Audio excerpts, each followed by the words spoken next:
Russia Ukraine যুদ্ধের পর লড়াইয়ে জড়িয়েছে দখলদার ইসরায়েল ও ইরান। সিরিয়ার দামেস্কে অবস্থিত ইরানের কনসুলেটে ইসরায়েলি হামলার প্রতিশোধ নিতে ইসরায়েলে হামলা চালিয়েছে তেহরান। পাল্টা জবাব দিতে পারে ইসরায়েলও।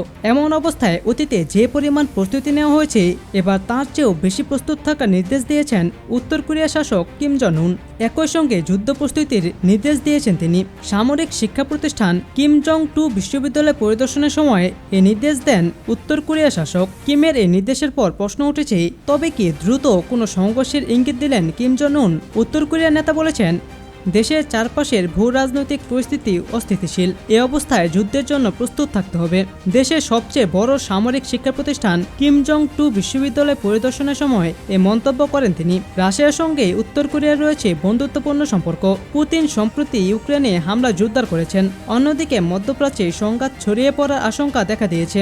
ইরান যাতে ইসরায়েলে হামলা না চালায়, এজন্য বারবার সতর্ক করছে যুক্তরাষ্ট্র।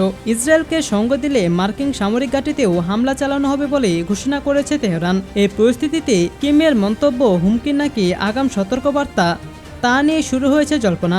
বিশ্ববিদ্যালয়ের কর্মীদের কিম জানিয়েছেন, যদি শত্রু বাহিনী উত্তর কোরিয়ার সঙ্গে যুদ্ধে অবতীর্ণ হয়, সেক্ষেত্রে কোনো রকম দ্বিধা না রেখেই শত্রুদের ঘুরিয়ে দেওয়ার বার্তাও দিয়েছেন উত্তর কোরিয়া শাসক। সেজন্য যে কোনো পদক্ষেপ নেওয়ার কথা জানিয়েছেন কিম। কিমের মন্তব্য তুলে ধরেছে দেশটির সরকারি সংবাদ মাধ্যম। কিম বলেছেন, আন্তর্জাতিক পরিস্থিতি জটিল। দেশের চারদিকে সামরিক ও রাজনৈতিক পরিস্থিতি অনিশ্চিত ও অস্থিতিশীল। প্রসঙ্গত গত মঙ্গলবারই সফলভাবে হাইপারসোনিক ক্ষেপণাস্ত্রের পরীক্ষামূলক উৎক্ষেপণ করেছে উত্তর কোরিয়া।